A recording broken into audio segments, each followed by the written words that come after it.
L'initiative d'Octobre Rose viendrait d'un partenariat entre l'American Cancer Society et l'entreprise Imperial Chemical Industries afin de sensibiliser au dépistage du cancer du sein et promouvoir la mammographie. Il s'étend du 1er au 31 octobre de chaque année et a pour origine les États-Unis où il a eu lieu pour la première fois en 1985.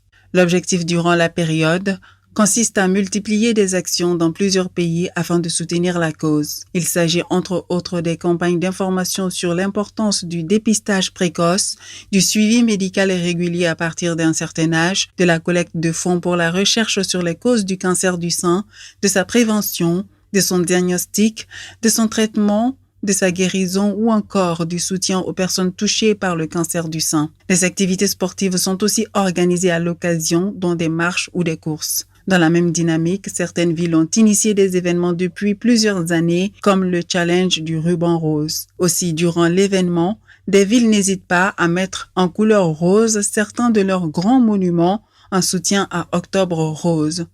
Le National Breast Cancer Awareness Month de la Getaway Arc, ou Arche Passerelle située dans le centre-ville de Saint-Louis dans l'État du Missouri aux États-Unis, ou encore la Tour Eiffel à Paris en sont des exemples. Selon certaines statistiques, une femme sur une dizaine sera touchée par le cancer du sein. Si le dépistage organisé s'adresse aux femmes âgées de 50 à 74 ans, même lorsqu'elles ne présentent ni symptômes apparents ni facteurs de risque particuliers, il est aussi recommandé de réaliser un examen clinique des seins par palpation tous les ans et ce dès l'âge de 25 ans. Généralement attribué aux femmes, les hommes seraient également concernés par cette maladie avec un taux de 1%. Selon des informations en date de février 2021 du Centre international de recherche sur le cancer CIRC de l'Organisation mondiale de la santé OMS, le cancer du sein touche désormais plus de patients dans le monde, avec 11,7% comparativement à toutes les tumeurs déclarées chez les hommes et les femmes. Il occupe la 5e place dans le monde